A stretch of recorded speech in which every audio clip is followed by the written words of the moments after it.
পাট চাষিদের থেকে সরাসরি পাট কিনতে হবে। কেন্দ্রীয় সরকার ও জেসিআইকে পাট চাষের সঙ্গে যুক্ত শ্রমিক ও পাট উৎপন্নকারী শ্রমিকদের জন্য দিতে হবে সরকারি প্রকল্পের সুবিধা সহ একাধিক দাবিতে গত 29শে জুলাই সোমবার জেসিআই বা জুট কর্পোরেশন অফ ইন্ডিয়ার পূর্বাঞ্চলীয় শাখায় এক প্রতিনিধিমূলক স্মারকলিপি জমা দিল সারা ভারত অগ্রগামী কৃষাণ সভা পশ্চিমবঙ্গ রাজ্য কমিটি।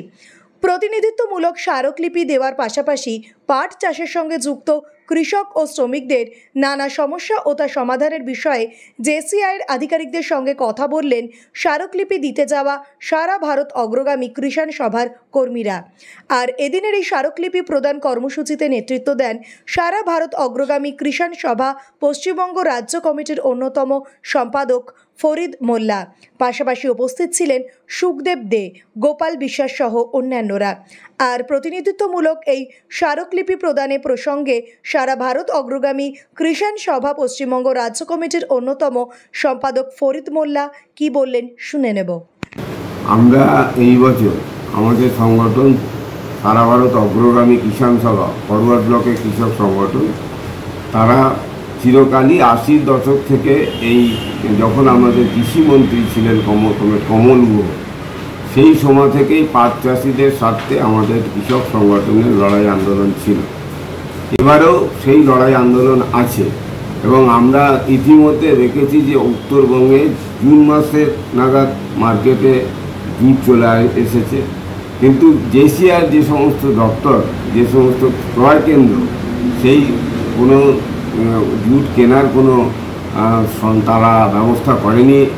এ যাবৎকাল পর্যন্ত তারা সারা উত্তরবঙ্গে মাত্র দুটো আপনার কেন্দ্র খুলেছে এবং সেখানে চাষিরা ব্যাপক চাষ হয়েছে।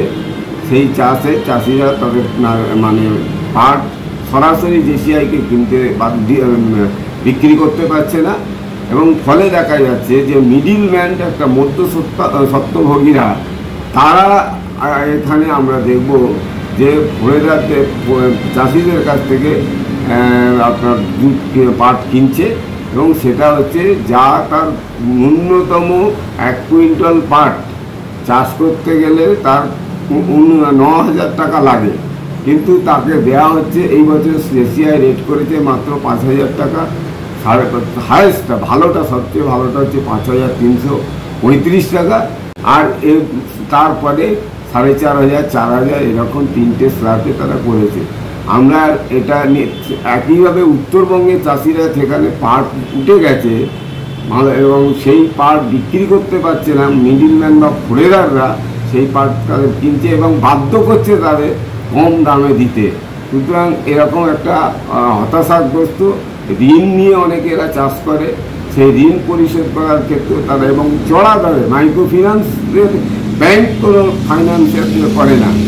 সুতরাং এবং আমাদের উত্তর দক্ষিণবঙ্গে এখানে যেখানে ধরুন মেদিনীপুরে, বাঁকুড়ায় এবং আপনার হুগলি, হাওড়ার একটা বড় পাট, যেখানে উত্তর 24 পরগনা, এই যে জায়গায় উত্তর 24 পরগনা এবং দক্ষিণ 24 পরগনা যেখানে পাট চাষ হয়, দেখেছেন এবছরে বর্ষা অনেক লেটে এসেছে।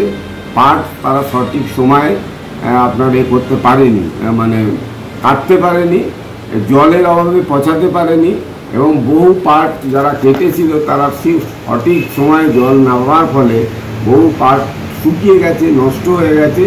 আমরা বলেছি যে সামগ্রিকভাবে জেসিআই ম্যানেজার ছিলেন সেদিনে আমাদের এখানে পূর্বাঞ্চলীয় যে অফিস নিউ টাউনে, সেখানে আমাদের প্রতিনিধি দল 5 সদস্যের প্রতিনিধি দল আমরা গিয়েছিলাম। আমরা বলেছি অবিলম্বে পাটের এই সমস্যা এবং জেসিআইকে সরাসরি পাট চাষিদের থেকে পাট কেনার ব্যবস্থা করতে হবে এবং ন্যূনতম মানে এমএসপি যা মানে তা কিন্তু দিতে হবে। এইটা আমাদের মূল কথা। আমরা বিষয়টা জানিয়েছি সারা রাজ্যে, আমরা একটা টেন্টেটিভ একটা ডেট দিয়েছি, বলেছি যে আপনাদের যদি আগস্ট মাসের মধ্যে এর ব্যবস্থা 15 আগস্টের মধ্যে যদি এর ব্যবস্থা না করেন তাহলে আমাদের বাধ্য করবেন না যে পাবলিকলি যেটা চাষিদের নিয়ে গণ আন্দোলনে যেতে আমরা বাধ্য থাকবো। জেসিআইয়ের কাছে বলেছি এবং এই যে পাট কেনার বিষয়টা যতই আমাদের রাজ্য সরকার বলুন না কেন যে রাজ্য সরকারের কোনো ভূমিকা নেই, কৃষি দপ্তরের কোনো ভূমিকা নেই, এবং আপনার মার্কেটিং ডিপার্টমেন্ট, কৃষি এগ্রিকালচার মার্কেটিং ডিপার্টমেন্ট একটা আছে, সেই ডিপার্টমেন্টের মন্ত্রী দুর্ভাগ্য হোক আর সৌভাগ্য হোক আমাদের রাজ্যের, তার কোনো উদ্যোগ নেই। সুতরাং এহেন পরিস্থিতির পরিপ্রেক্ষিতে আমরা ফরওয়ার্ড ব্লক, তার কৃষক সংগঠন, অগ্রগামী কিষাণ সভা 80-র দশক থেকে যে লড়াই আমাদের চলছে, সে লড়াই জারি থাকবে। আমরা বলেছি কেন্দ্র, রাজ্য এবং কেসিআইকে মিলে পাট চাষিরা ন্যূনতম এমএসপি, যা মানে পাটের ন্যায্য মূল্য, সহায়ক মূল্য হয় পায়, তা কিন্তু করতে হবে। যা হলে প্রায় ধরুন পাট চাষ করার ক্ষেত্রে মানুষের কিন্তু এখন দেখব আমরা যে অনিয়ম এসে যাচ্ছে, পাট চাষ আর তারা করতে চাইছে না। এবং পাট চাষের সঙ্গে আমাদের রাজ্যে প্রায় 45 লক্ষেরও বেশি মানুষ কিন্তু যুক্ত আছে। এই 45 লক্ষ মানুষের পরিবার যদি আমরা ভাবি কত মানুষের এর সাথে যুক্ত, নদিয়াতেও একটা বড় অংশে পাট চাষ হয়। সুতরাং আমরা দক্ষিণবঙ্গের মানে যারা ক্ষতিগ্রস্ত চাষি, তারা যাতে আপনার পায়, রিলিফ পায়, তারা যাতে ন্যায্য দামে পাট বিক্রি করতে পারে, সরাসরি জেসিআইকে তার ব্যবস্থা করতে হবে। সামগ্রিকভাবে সারা রাজ্যে জেসিআইকে উদ্যোগ নিয়ে রাজ্য এবং কেন্দ্রের সঙ্গে সঠিক মূল্য যাতে পায় তার ব্যবস্থা করার দাবি নিয়ে আমরা, এদের চেয়ারম্যান ছিলেন আপনার পূর্বাঞ্চলীয় যে চেয়ারম্যান, তিনি ছিলেন ওদের ম্যানেজার জেসিআই, এবং ওদের ম্যানেজার উনি জেনারেল ম্যানেজার উনি উপস্থিত ছিলেন। ওনারা কথা বলেছেন যে আমরা এই সমস্যা নিয়ে কেন্দ্র এবং রাজ্য সরকারের সঙ্গে আমরা কথা বলবো, কিন্তু আমরা দেখছি যদি না কথা বলে, যদি না ব্যবস্থা হয়, তাহলে আমরা আমাদের জায়গায় যেতে বাধ্য হব। ফরিদ মোল্লা, আমি অগ্রগামী কিষাণ সভার পশ্চিমবঙ্গ রাজ্য কমিটির ওয়ান অফ সেক্রেটারি।